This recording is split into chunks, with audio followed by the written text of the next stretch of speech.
And now, tonight's presentation of radio's outstanding theater of thrills, Suspense.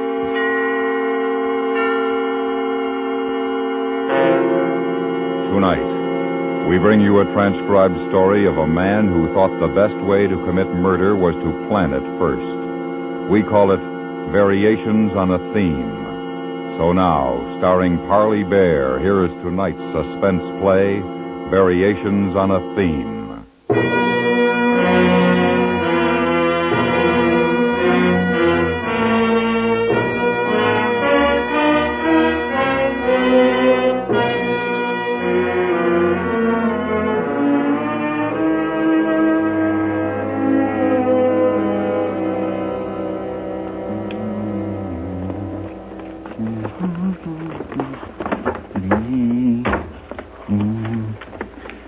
Dear old girl, your head is bleeding.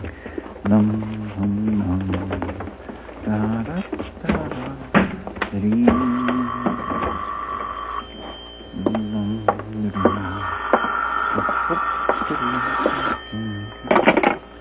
Hello? Who? Oh, no, she isn't here. Well, this is Mr. Milford. Oh, Mrs. Wadwood, how are you? Oh, fine, just fine. No, she left this morning. I'm taking the train this afternoon. No, the kids aren't going till Thursday. Yeah, I imagine so. All right, I'll tell her you called. Oh, I'm sure she'll write. Goodbye.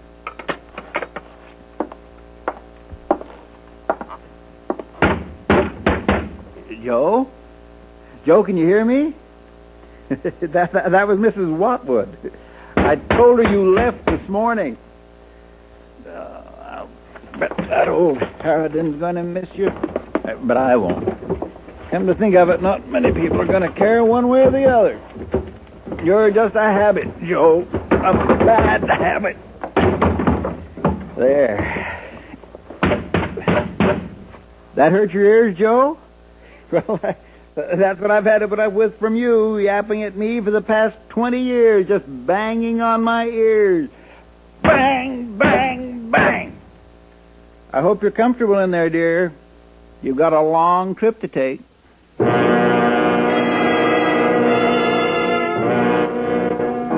It had taken me 5 years to work it out and a couple of minutes to do the thing. It was the morning we were to go up to the cabin for a month. Beautiful Tuesday morning, July, warm, sunny. I had the trunk all ready for her. She was finishing packing in the bedroom and, as usual, nagging, griping. Herman, did you pack your hairbrush? Yes, dear. Oh, I don't know why you want to take all that fishing tackle. You never catch any fish anyway.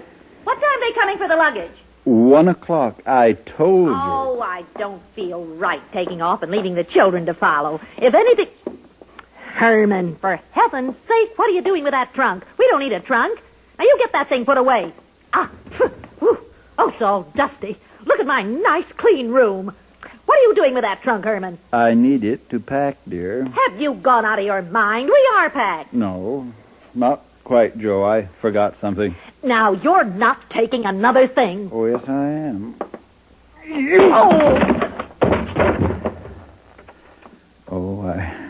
I've wanted to do that for a long time. She wasn't dead. I didn't hit her hard enough for that. Just out like a light. I taped her hands behind her back, folded her up nicely, and taped her ankles. Particularly, I enjoyed putting 2 yards of electrical tape over her mouth. She came to just as I got her in the trunk. You should have seen her eyes. Just before I put the lid down, I told her what was going to happen. You've never looked better, dear. Now, don't you worry about a thing, because I have taken care of everything. You're going on the train with the rest of the baggage.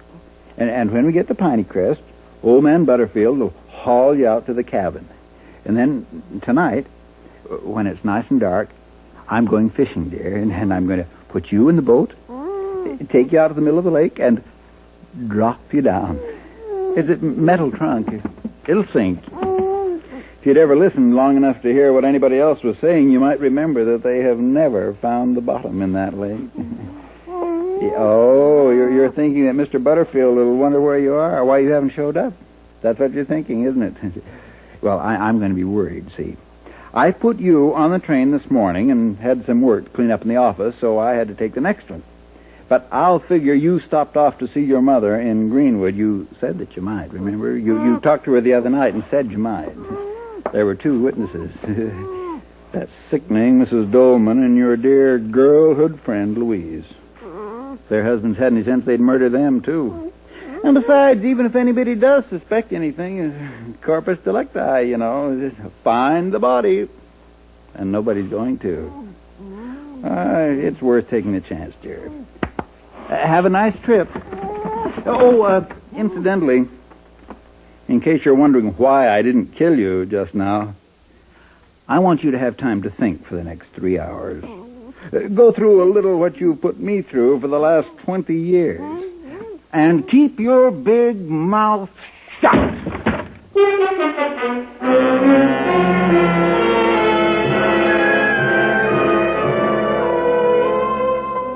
I made some coffee and waited for the expressman. Every once in a while, I'd creep up quiet as a mouse, go over to the trunk, and give it a kick right where her ear was. And every time I did it, I felt a year younger. At 1 o'clock, right on the nose. Mr. Milford? That's right. You've come for the luggage. Yes, sir. Well, it's all there. Suitcases, trunk, fishing tackle. Oh, gonna do a little fishing, huh? I sure am. The trunk's pretty heavy. Oh, would you like me to give you a hand? Oh, no, that's all right. I've got the dolly right outside. Uh-huh.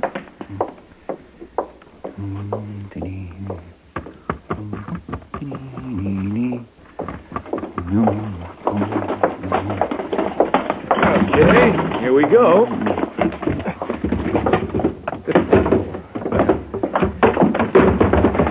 Oh, boy, that thing really weighs. Well, it's all right. There's nothing breakable in there. It is a good, solid trunk. They don't make them like that anymore. I guess not.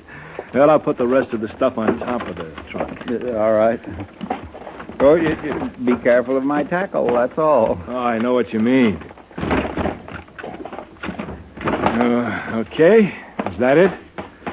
Yep, that's it. 1 trunk, 3 suitcases, fishing tackle. Will you sign here, please? Sure.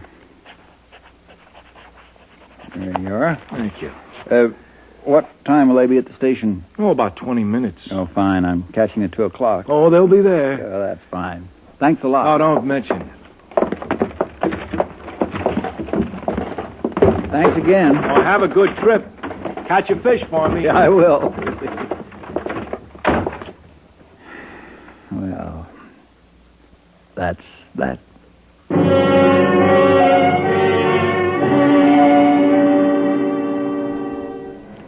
I went in the kitchen, had another cup of coffee, and didn't wash the cup and saucer or the coffee pot. I didn't have to, and there wasn't anybody to tell me I was messing up the kitchen. It was about 10 after 1 when the doorbell rang again.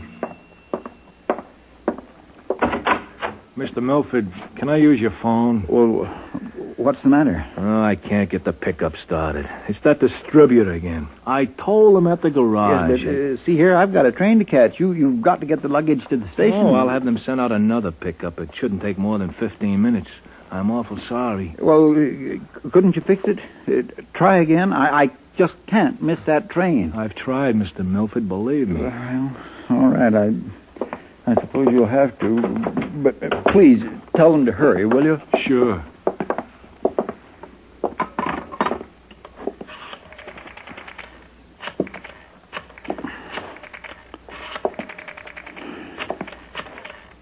Doggone distributor. I told him. Sure hate to put you out, Mr. Milford. Yeah, but right. Hello? Let me have the routing desk. Okay, I'll wait. Oh, Oh, Mr. Milford, it never fails. When you're in a hurry, it never fails. They're say, always do tied up. you think it's safe leaving the things out there? Maybe you ought to bring them in. Oh, no. It's all right. It's all right. As soon as I'm through, I'll go out and sit in the pickup. Say, look, it's almost 1:15. Don't you worry. We'll get your stuff there on time. Come on on the phone. Hello. Hey, well, what's happening, honey? Well, I got a customer here's got to catch a train. My truck's broken down. In 45 minutes. Well, he says in 45 minutes. Okay. Oh, boy, it's some service. I work for them, mister, and it's a good job, but I tell you, sometimes, boy. Oh, for heaven's sake. Hello, Herman. Joe still here? No, she's gone, Louise. She caught the 11 o'clock train. Oh, that's funny. She said she was going to stop by for a minute. Well, she was late. Listen, I can't talk now. The expressman's here, and Is that all your luggage on the truck? Yes, it is. Oh, I think that's very sensible, taking the trunk. I told Joe she ought to. Things don't crease so much. Nothing annoys me more than having all my nice summer things all creased when I take them out of the suitcase. You're going to have to excuse me, Louise. I'm trying to get this so express... nervous, Herman. Goodness, you make a body nervous, being so nervous. You men, you and Jack. I'll bet Joe did all the packing, and all you have to do is see it get to the station. You men, honestly, talk about nervous.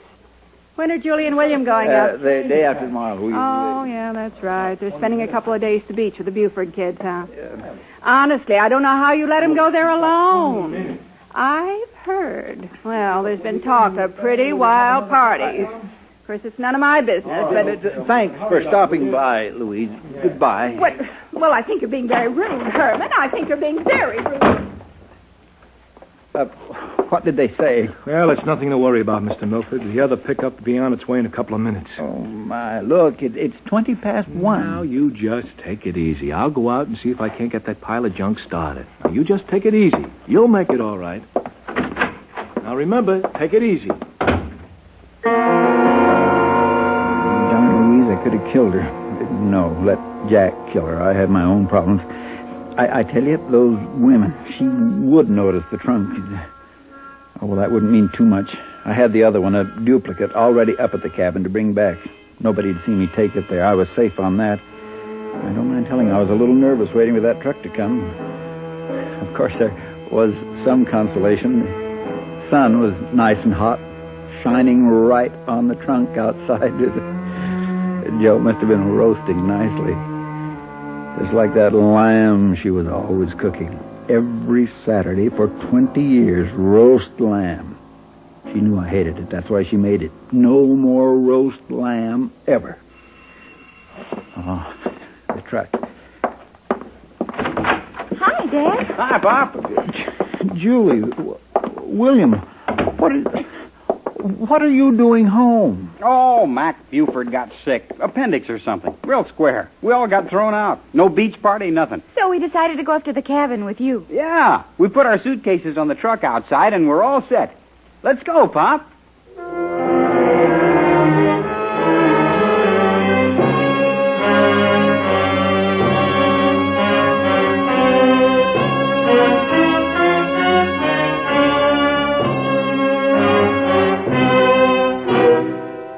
You are listening to Variations on a Theme, tonight's presentation in radio's outstanding theater of thrills, Suspense.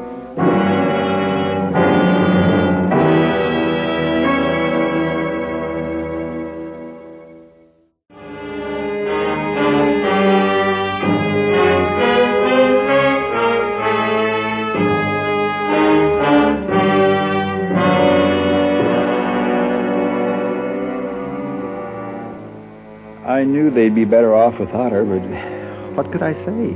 Kids, I got your mother outside in the trunk. I'm going to drop her in the lake when we get up to the cabin. They like me. Maybe they like me better than her, but she was their mother. They might be sympathetic because she nagged them almost as much as she did me. Still, murder. I didn't think they'd go for that, so of course I didn't tell them. But I was in a mess. How was I going to get rid of her with the kids around? Well, they were all excited to get going and called a taxi, and by the time it got to the house, the other express truck had arrived and had taken off with the trunk and the cases. We made it to the station with 5 minutes to spare. But I guess I'm a fatalist. What's done's done. What's to be is to be.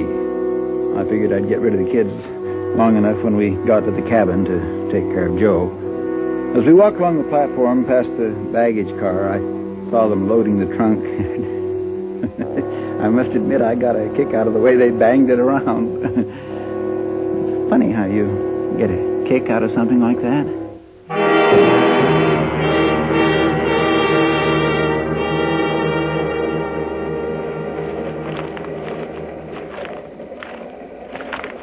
You want the sports section, Pop?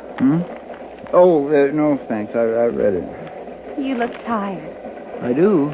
You need a good rest. Right. You and me'll do some fishing. Maybe this evening, huh, Pop? Well, I don't know. Maybe. You know Mother. She'll have a million things for us to do when we get there. I can hear her now. Let her stew. It's vacation time. How was she this morning, Dad? Oh, all right. Her usual self. Your mother's a rather nervous woman, you know. Nervous? Oh. Pop, you know, this year I've been studying some psychology, and, well, Pop, she's your wife and our mother. But, boy, if I've ever seen a psychotic, that's it. No. You really shouldn't talk about your mother that way. Oh, Dad, sometimes I wonder how you put up with it. I'll bet right now she's complaining, all to herself. It's either too hot or too cold. I imagine it's the heat more than the cold right now. You know, I hope I find a man like you to marry. The patience of a saint. He'd need to be if he married you. Oh, hardy ha ha. Oh, no. Don't quarrel, children.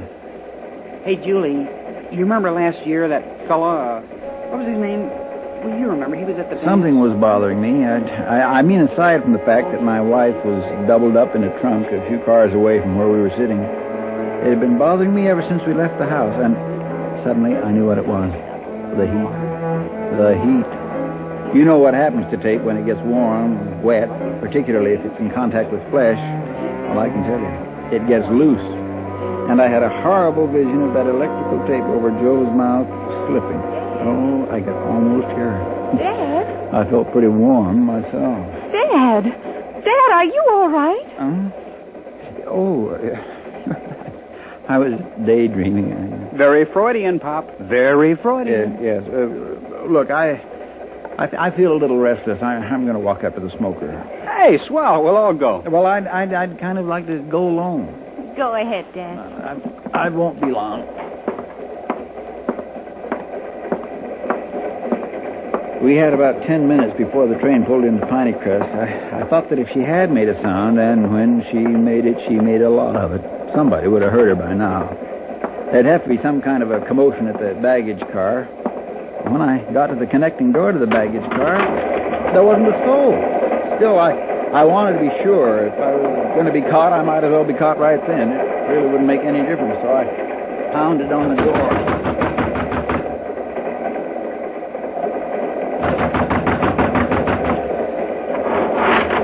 Yes, sir? Well, I was a little worried about my fishing tackle. I wanted to be sure it was on the car. I'm sorry, no admittance. Oh. Yes, well, I suppose it's there. Where are you getting off? Pineycrest.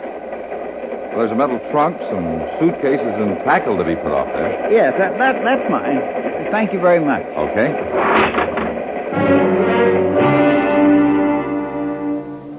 Just before he closed the door, I caught a glimpse of the trunk. It was standing on end, her head down, I hope. I felt better.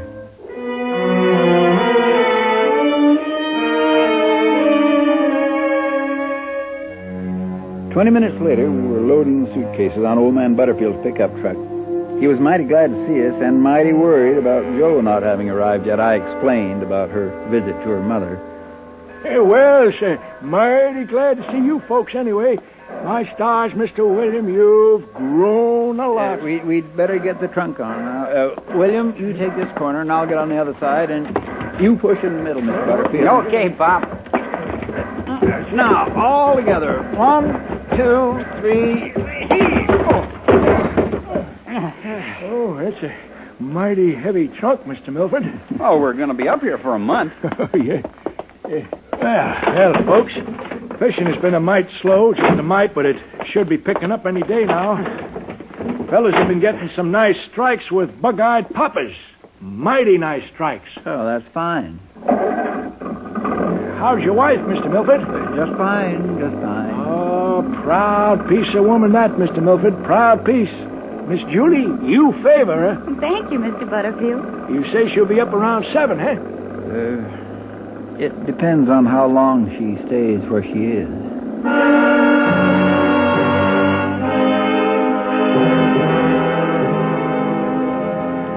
It was a pretty narrow washboard road from the station to our cabin, about 8 miles. I could hear the luggage bouncing around in the back. The kids talked about everything that kids talk about when they start a vacation, and it made me feel good listening to them. Well, we got to the cabin, unloaded. Mr. Butterfield took off, and there we were, the 4 of us, including Joe in the trunk. My, it was a beautiful afternoon. Boy, the old place hasn't changed. Pop, let you and me go down to the lake. What do you say? That's a good idea. I'll get things unpacked. No, you kids go on down. I'd feel better putting everything away myself. It'll make your mother happier. Oh, Pop. We'll all do it together. Might as well start with the trunk. Yours and Mother's clothes in that, Dad? Well, you kids take your suitcases up to your rooms. I'll take care of the trunk. Okay. We'll still have time to fish before dark, Dad. They went upstairs. I had to be very fast now. I dragged the trunk into the storage room, left it there in a corner, draped an old sheet over it, and brought out the empty duplicate trunk, which I'd driven up to the cabin 6 months earlier. I was afraid they'd hear me, but they were too busy chattering to each other as they unpacked. Oh, Joe would have been proud of me if she'd seen how quickly I got the clothes out of the suitcases and put away. When the kids came back downstairs, the trunk stood open and empty in the middle of the floor. Hey, that was quick work. Here, I'll help you put the trunk in the storeroom. All right, William. Lift it. All right, I got it. Careful. Look out for your foot. All right. Pop, can I use your spinning outfit?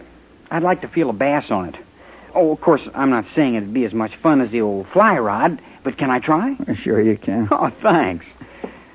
Gee, this is going to be a swell vacation, Pop. I hope so. What time do you think Mother will be here? Well, she must have stopped off at Greenwood to see Grandma, so I imagine it ought to be around 7. She said it'd be about then. All right. Why don't you two do some fishing for an hour, and I'll start dinner. Fine, dear, fine.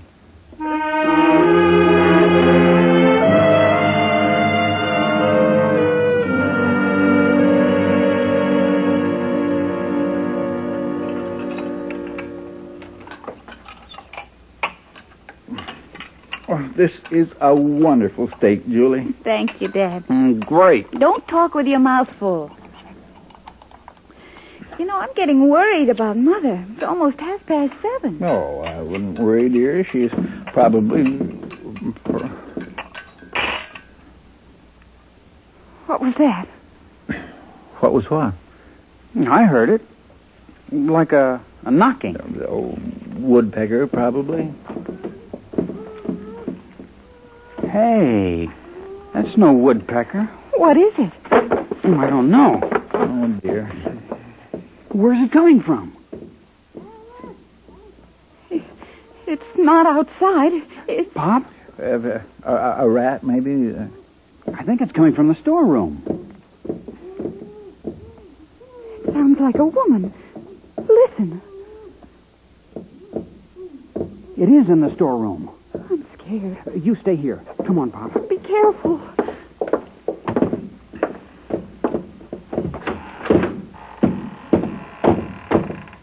Pop?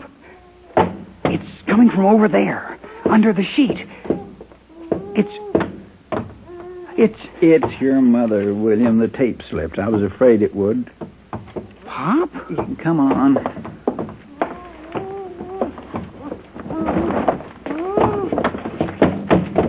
Mother's in there?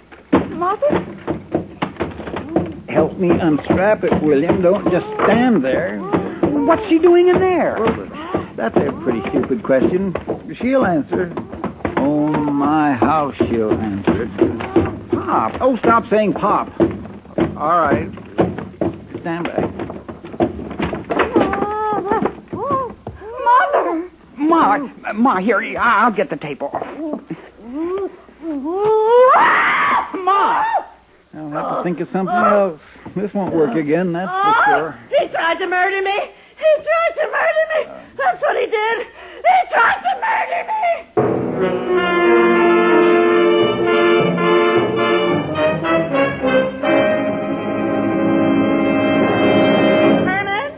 Herman, did you pack that hairbrush? Yes, dear. I don't know why you want to take all that fishing tackle. You never catch any fish anyway. What time are they coming for the luggage? 1 o'clock, I told you. Oh, I don't feel right taking off and leaving the children to follow. If anything... For heaven's sake, what are you doing with that trunk? We don't need a trunk. You get that thing put away. Oh, phew. Oh, it's all dusty.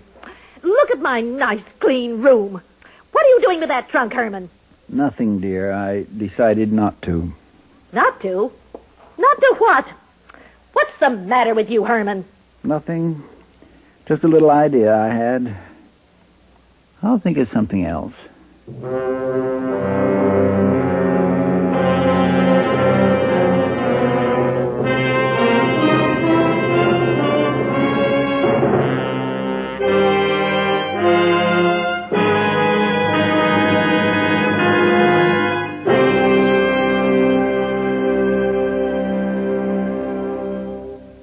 Suspense, in which Parley Bear starred in tonight's presentation of Variations on a Theme. Next week, the true story of a daring escape through the Iron Curtain of Czechoslovakia. We call it Listen, Young Lovers. That's next week on Suspense.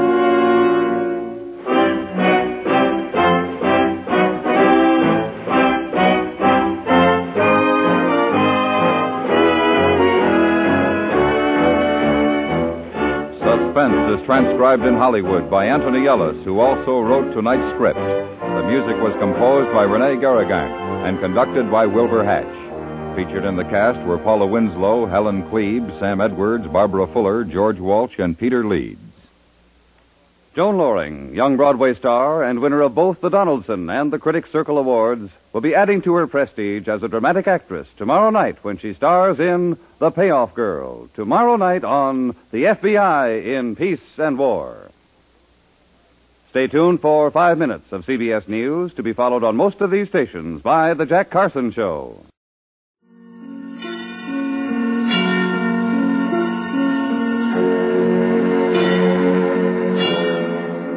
This is the CBS Radio Network.